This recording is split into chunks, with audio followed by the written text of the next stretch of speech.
चामुंडाय नमः।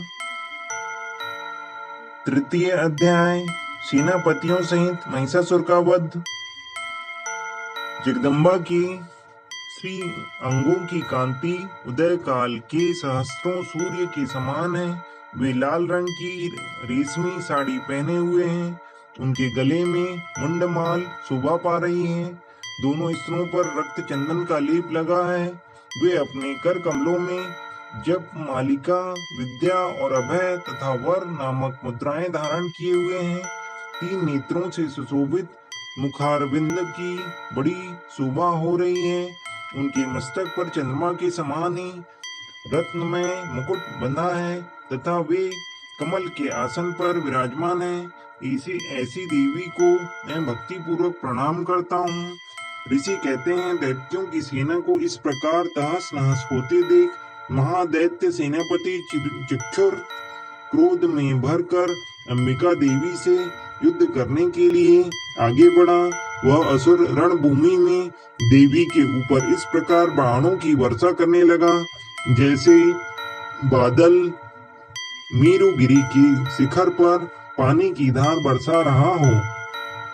तब देवी ने अपने बाणों से उसके बाण समूह को अनायास ही काटकर उसके घोड़ों और सारथियों को भी मार डाला। साथ ही उनके धनुष तथा अत्यंत ऊंची ध्वजा को भी तत्काल काट गिराया। धनुष कट जाने पर उसके अंगों को अपने बाणों से भी डाला। धनुष, रथ, घोड़े और सारथी के नष्ट हो जाने पर वह असुर ढाल और तलवार लेकर देवी की ओर दौड़ा।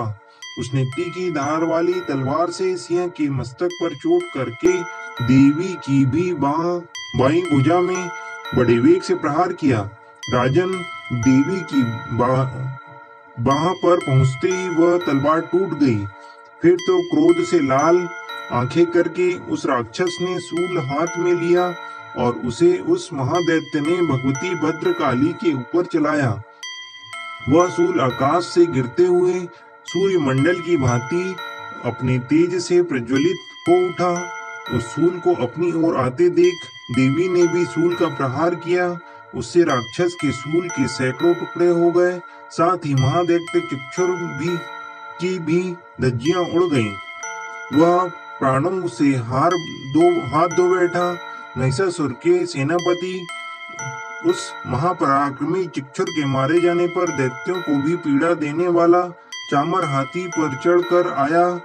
उसने भी देवी के ऊपर शक्ति का प्रहार किया, किंतु जगदम्बा ने उसे अपने हुंकार से ही आहत एवं निष्प्रभ करके तत्काल पृथ्वी पर गिरा दिया। शक्ति टूटकर गिरी हुई देख चामर को बड़ा क्रोध हुआ। अब उसने सूल चलाया, किंतु देवी ने उसे भी अपने बाणों द्वारा काट डाला। इतने में ही देवी का सिंह उछलकर हाथी के मस्तक पर चढ़ बैठा और उस दैत्य के साथ खूब जोर लगाकर बाहु युद्ध करने लगा। वे दोनों लड़ते लड़ते हाथी से पृथ्वी पर आ गए और अत्यंत क्रोध में भरकर एक दूसरे पर बड़े भयंकर प्रहार करते हुए लड़ने लगे। तदनंतर सिंह बड़े वेग से आकाश की ओर उछला और उधर से गिरते समय अपने पंजों की मार से चामर का सिर धड़ से अलग कर दिया। इसी प्रकार उदग्र भी शिला और वृक्ष आदि की मार खाकर रणभूमि में देवी के हाथ से मारा गया तथा कराल भी दांतों, मुक्कों और थप्पड़ों की चोट से धराशायी हो गया। क्रोध में भरी हुई देवी ने गदा की चोट से उद्धव का कचूमर निकाल डाला। भिंदीपाल ने वास्कल को तथा बाणों से ताम्र और अंधक को मौत के घाट उतार दिया। 3 नेत्रों वाली परमेश्वरी ने त्रिशूल से उग्रास्य, उग्रवीर्य तथा महाहनु नामक दैत्यों को मार डाला। तलवार की चोट से विडाल के मस्तक को धड़ से काट गिराया।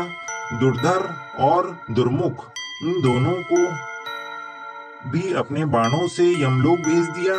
इस प्रकार अपनी सेना का संहार होता देख महिषासुर ने भैंसे का रूप धारण करके देवी के गणों को त्रास देना आरंभ किया। किन्हीं को ठूठन से मारकर, किन्हीं के ऊपर खुरों का प्रहार करके, किन्हीं किन्हीं को पूंछ से चोट पहुंचाकर, कुछ को सींग से विदीर्ण करके, कुछ गणों को वेग से, किन्हीं को सिंहनाद से, कुछ और कितनों को निश्वास वायु के झोंके से धराशायी कर दिया।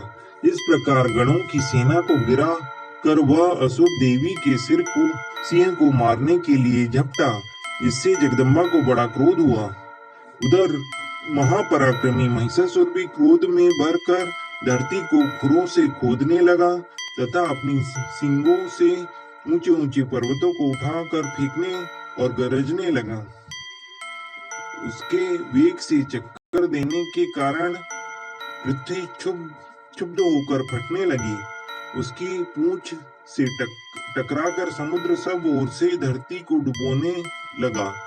हिलते हुए सिंगों के आघात से विदीर्ण होकर बादलों के टुकड़े टुकड़े हो गए। उसके श्वास की प्रचंड वायु के वेग से उड़े हुए सैकड़ों पर्वत आकाश से गिरने लगे।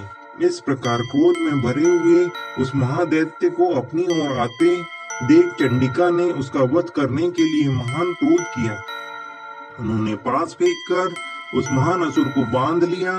उस महासंग्राम में बंध जाने पर उसने भैंसे का रूप त्याग दिया और तत्काल सिंह के रूप में वह प्रकट हो गया। उस अवस्था में जगदम्बा ज्यों ही उसका मस्तक काटने के लिए उद्यत हुई, त्यों ही वह खड्गधारी पुरुष के रूप में दिखाई देने लगा तथा देवी ने तुरंत ही बाणों की वर्षा करके ढाल और तलवार के साथ उस पुरुष को भी बीन डाला। इतने में ही वह महान गजराज के रूप में परिणत हो गया तथा उसकी सूंड से देवी के विशाल सिंह को खींचने और गरजने लगा। खींचते समय देवी ने तलवार से उसकी सूंड काट डाली। तब उस महादैत्य ने पुनः भैंसे का शरीर धारण कर लिया और पहले की ही भांति चराचर प्राणियों सहित तीनों लोकों को व्याकुल करने लगा। तब क्रोध में भरी हुई जगदम्बा चंडिका बारंबार उत्तम मधु का पान करने और लाल आंखें करके हंसने लगी। उधर वह बल और पराक्रम के मद से उन्मत्त हुआ राक्षस गर्जने लगा और अपने सींगों से चंडी के ऊपर पर्वतों को फेंकने लगा। उस समय देवी अपने बाणों के समूह से उसके फेंके हुए पर्वतों को चूर्ण करती हुई बोली। बोलते समय उनका मुख मधु के मद से लाल हो रहा था और वाणी लड़खड़ा रही थी। देवी ने कहा, ओ मूढ़, मैं जब तक मधु पीती हूँ तब तक तू क्षण भर के लिए खूब गरज ले। मेरे हाथ से यहीं तेरी मृत्यु हो जाने पर अब शीघ्र ही देवता भी गर्जना करेंगे। ऋषि कहते हैं, यूं कहकर देवी उछली और उस महादैत्य के ऊपर चढ़ गई।